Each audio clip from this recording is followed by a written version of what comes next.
Yang perannya dengan baik, gagal. Pengaruh daripada Sudomo ini ternyata juga cukup kencang di dalam tubuh FBSI. Nah, sehingga terus terang saja Munas FBSI yang kedua pada tahun 1985 itu kita anggap satu munas yang betul-betul, mungkin saya dramatisir ya, unbelievable ya gitu. Jadi struktur federasi itu dibubarkan, dijadikan sistem unitaris, hierarkis, di mana sistem komando kayak militer lah gitu. Konsep ini adalah konsepnya Sudomo. Kita tahunya itu karena semua orang dipanggil satu-satu itu menghadap beliau itu. Kalau federasi kan agak longgar, dia nggak senang. Orang republik itu juga unitaris kok serikat buruhnya federalis gitu. Harus unitaris juga dong. Nah, itu sering terjadi perubahan. Yang pertama, perubahan nama Federasi SPSI menjadi SPSI. Yang dari 21 sektoral atau SBLP dirubah menjadi 13 departemen. Jadi unitaris murni. Penguasa tunggal SPSI itu. Yang kedua, istilah waktu buruh diganti pekerja. Pada hari itu istilah buruh diganti pekerja, agak lebih familiar. Yang ketiga, penggantian nama hubungan perburuhan HPP Pancasila, hubungan perburuhan Pancasila menjadi hubungan industrial Pancasila. Sudomo ini bilang HPP itu hubungan perburuan Pancasila. Masih ada kata buruh di situ. Nggak senang kata buruh. Karena kata buruh itu melekat pada nama organisasi buruh paling militan sejak zaman kolonial. Jadi konotasinya kalau buruh itu militan. Jadi dia nggak senang itu kata buruh. Orde Baru nggak senang kata buruh. Akhirnya pada bulan Januari tahun 86 kita mendeklarasikan, mengumumkan lahirnya apa yang kita sebut Sekber SBLP.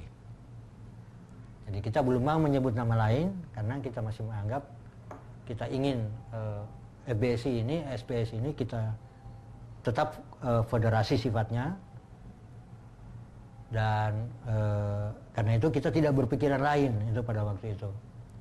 Nah, mungkin dengan cara ini akan lebih baik. Nah, karena tidak jawab kami deklarasikan itu, Adolf Rahman ketuanya, itu disepakati, lalu saya sekjennya pada waktu itu. Puncak kendali pemerintah dan militer dalam urusan perburuhan terjadi pada tahun 1986. Saat itu, dengan dalih stabilitas nasional, Laksamana Sudomo mengeluarkan keputusan Menteri Nomor 342 tahun 1986 yang melegalkan campur tangan militer dalam perselisihan perburuhan. Sejak tahun ini juga, setiap pengurus SPSI sampai ke tingkat cabang harus lolos saringan yang dilakukan oleh militer secara sistematik lewat badan-badan sipil maupun militer. Kendali pemerintah dan militer yang begitu kuat menuai banyak kritik dari dalam dan luar negeri. Ada 3 isu pada saat itu yang dikembangkan oleh teman-teman di Amerika, di Eropa, terhadap Indonesia. Yang pertama adalah pelanggaran HAM. Yang kedua adalah kebebasan bersikap yang tidak diberikan kepada pekerja. Lalu ancaman mereka adalah dalam social dialog itu adalah pencabutan GSP. Kenyataannya, SPSI memang tidak pernah memberikan perlindungan pada kaum buruh, termasuk dalam hal yang paling mendasar, seperti upah yang kian hari kian ditekan. Di akhir dekade 80-an, gelombang protes dan pemogokan buruh kembali terjadi. Setelah FBSI menjadi SPSI, ada beberapa tahun tenggang waktu di mana SPSI itu tidak bisa betul-betul menjalankan fungsinya sebagai serikat pekerja untuk anggota-anggotanya. Nah, oleh karena itu, para pekerja yang menginginkan atau para buruh yang menginginkan pendampingan kalau ada kasus, pendidikan, pembelaan dan lain sebagainya, itu kemudian mencari kelompok-kelompok lain di luar perusahaan yang bisa melakukan itu. Dan pada saat inilah kira-kira akhir 80-an dan awal 90-an itu banyak muncul yang disebut dengan lembaga-lembaga swadaya masyarakat di bidang perburuhan. Pertengahan tahun 80-an ke sini terjadi juga arus investasi asing masuk luar biasa di sini dalam era industrialisasi substitusi ekspor. Ya, jadi masuk perusahaan-perusahaan manufaktur mulai dari sepatu, garmen, industri makanan dan lain sebagainya. Nah, ini yang menurut saya paling signifikan, bagaimana LSM merespon ini. Jadi dibikinlah kegiatan-kegiatan yang sifatnya informal, setengah formal untuk mulai mengorganisasi buruh, setidaknya memberikan mereka kesadaran atau membantu meningkatkan kesadaran tentang hak-hak dan sebagainya. Yang karena sekarang ini kan udah muncul satu generasi buruh yang sama sekali sudah tidak punya pengalaman dengan tahun 60-an. 70-an aja udah nggak punya pengalaman, nggak tahu gitu. Tahun 90-an, bermunculan serikat-serikat buruh di luar SPSI yang diorganisasi oleh LSM. Serikat Buruh Merdeka Setia Kawan atau SBMSK yang berdiri pada tahun 1990 di Jakarta adalah contoh gerakan semacam ini. Jadi waktu itu ketuanya Princen, lalu ada Saud Aritonang. Nah, tapi kira-kira memang bidannya itu dua, LBH, ya YLBHI dan kantor Princen, ya LPH waktu itu. Nah, saya kira itu, dan tanpa disokong itu saya kira nggak mungkin. Dan memang kemudian ya, menjadi komitmen LBH saya kira untuk mendorong tumbuhnya organisasi-organisasi independen untuk melawan. Selain fungsi pengorganisasian, LBH juga memiliki fungsi pelayanan hukum. Pelayanan hukum itu artinya dia menjadi pengacara bagi kaum buruh yang datang atau buruh-buruh yang datang meminta untuk didampingi kasusnya. Nah, dalam konteks ini, semua staf LBH kemudian harus menggunakan pendekatan yang legal formalistik. Dia harus menggunakan aturan-aturan yang sudah diatur dalam hukum perburuhan. Hukum perburuhan ini sendiri dalam setting yang besar harus dilihat sebagai alat kontrol terhadap kaum buruh juga. Oleh karenanya, sepanjang pengacara-pengacara LBH bekerja untuk menangani kasus, jarang sekali ada kasus-kasus yang bisa dimenangkannya. Nah, akhirnya kemudian SBSK tidak terlalu efektif di dalam menjuangkan buruh, dan akhirnya dengan konflik internal kemudian menjadi serikat buruh itu mati. Tahun 1992, peran SBMSK digantikan oleh SBSI atau Serikat Buruh Sejahtera Indonesia yang didirikan oleh Muchtar Pakpahan, seorang aktivis LSM lainnya. Sekalipun SBSI mengalami perkembangan yang sangat pesat, organisasi ini juga tidak pernah diakui oleh pemerintah. Malahan, Muchtar Pakpahan dan beberapa aktivis SBSI lainnya ditangkap dan dipenjara karena dituduh mendalangi kerusuhan massal di Medan pada bulan April 1994 yang melibatkan setidaknya 20.000 buruh.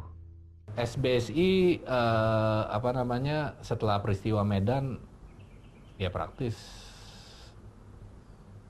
paralyzed loh ya. Pada bulan Oktober 1994, Pusat Perjuangan Buruh Indonesia atau PPBI didirikan oleh kelompok-kelompok diskusi mahasiswa yang mendekatkan diri pada komunitas buruh. Di beberapa daerah, para mahasiswa ini membuat komite-komite aksi bersama dengan para buruh. Karena ada satu keinginan untuk membuat sebuah gerakan yang sifatnya nasional dengan program-program yang sama, maka kita berpikir serikat buruh harus didirikan. Kuncinya adalah serikat buruh. Mungkin dalam benak mereka itu mereplikasi pengalaman Korea tahun 87 ke atas, di mana organisasi mahasiswa itu bergabung dengan organisasi buruh untuk menciptakan Minjungno itu loh, gerakan buruh Minjungno itu yang radikal. Berbeda dengan SBMSK dan SBSI. PPBI menyatakan berafiliasi secara politik kepada Partai Rakyat Demokratik. Jadi serikat buruh yang mengambil jalur perjuangan politik dan perjuangan ekonomi yang sama penting. Aksi-aksi PPBI yang sering menyinggung soal difungsi ABRI misalnya, membuat organisasi ini cepat menjadi target pihak keamanan. Tekanan militer memuncak pada tahun 1996 ketika mereka membubarkan demonstrasi PPBI di Sidoarjo. Para aktivis PPBI kemudian ditangkap dan dipenjara. Aktivisnya ditangkap, disiksa, pengikutnya diteror, sehingga ketakutan bersentuhan dengan segala yang menyangkut PPBI dan PRD. Lalu pemerintah mengeluarkan pernyataan bahwa PPBI adalah organisasi terlarang. SPSI pada waktu bom Pasaribu loh yang pimpin itu mengeluarkan pernyataan bahwa PPBI adalah organisasi terlarang dan buruh dilarang untuk ikut-ikut PPBI. Sistematik ya, MUI mengeluarkan bahwa statement bahwa halal darahnya karena mereka komunis. Ya, organisasi-organisasi Islam juga begitu, termasuk Amin Rais. Untuk meredam kritikan dan reaksi yang datang dari luar dan dalam negeri, Menteri Tenaga Kerja Kosmas Batubara pada tahun 90-an menginstruksikan agar SPSI mengubah struktur organisasinya, serta meminta tokoh-tokoh sekber SBLP untuk bergabung kembali. Karena Kosmas Batubara mendorong itu supaya diadakan rekonsiliasi, dan kita menyatakan kita hanya akan ikut di dalam SPSI kalau SPSI itu menyatakan dirinya organisasi federatif. Pada tahun 95 ini sudah di reform untuk SPSI. Nah, pada waktu malu-malu kucing, semuanya malu-malu kucing pada itu. Jangan dulu dah terlalu drastis. Kita bikin semi dulu. Nah, lalu katanya mereka seminya itu sektor. Tetap SPSI unitaris, tapi ada sektoral. Jadi apa yang kita usulkan itu beberapa dirubah oleh Menteri Tenaga Kerja mengenai pendaftaran serikat buruh. Sehingga sektor-sektor yang ada itu menjadi serikat pekerja sektoral. Di mana pemimpin sektor itu, ketua dan sekretaris sektor itu dipilih oleh Munas. Yang kemudian mereka menyebut SPA, Serikat Pekerja Afiliasi. Kongres SPSI, Munas SPSI didului dengan kongres-kongres, munas-munas sektoral tadi. SPSI yang unitaris itu kembali berubah menjadi federatif. Sejak itu, organisasi ini secara resmi menyandang nama baru, yakni FSPSI, atau Federasi Serikat Pekerja Seluruh Indonesia. Namun perubahan struktur kekuasaan organisasi ini tidak membawa dampak yang berarti bagi kaum buruh. Kekerasan aparat negara terhadap kaum buruh masih tetap harus dianggap sebagai kodrat yang hanya dapat diterima dan setelah itu dilupakan. Bentuk-bentuk kekerasan di zaman Orde Baru terhadap kaum buruh itu sangat bermacam-macam. Dari mulai bentuk-bentuk intimidasi, larangan rapat, larangan adanya pertemuan, kemudian melarang penggunaan kaos-kaos yang tulisannya adalah mengajak buruh untuk berjuang dan lain sebagainya, sampai ke bentuk-bentuk kekerasan fisik. Salah satu kejadian yang pada masa itu masih sangat sulit dilupakan adalah kasus tewasnya Marsina di tahun 1993. Nah, sebenarnya yang pertama membongkar kasus Marsina itu sebenarnya itu adalah Yayasan Arek. Yayasan Arek di Surabaya, karena kebetulan buruh di PT Catur Putra Surya itu ya, pabrik arloji di Sidoarjo itu adalah mereka yang mengorganisir. Sebenarnya itu kasus Marsina berawal dari tuntutan kawan-kawan yang di JPS untuk hak normatifnya sebenarnya soal upah, soal cuti, dan segala sesuatu yang hak yang normatif itu. Kasus Marsina itu menunjukkan fakta adanya intervensi atau bahkan dijadikan bisnis oleh militer untuk melakukan pemecatan terhadap para pekerja atau para buruh yang tidak bisa secara legal dilakukan oleh perusahaan. Terus ketika demi dia tahu kawan-kawannya itu dipanggil Koramil, dipanggil Kodim ke kantornya, dia sudah mulai gelisah, mulai mempertanyakan teman-temannya, sampai sempat nyusul ke Kodim 1 kali. Waktu itu terus karena dia nyusul, teman-temannya sudah balik, dia balik ke Siring, ke Tugu Kuning itu, dan ketemu beberapa temannya. Taulah dia bahwa kawan-kawan yang disuruh datang ke Kodim itu ternyata di PHK di sana, dan dia nggak terima. pada saat itu teman yang paling saya ingat paling berani menghadapi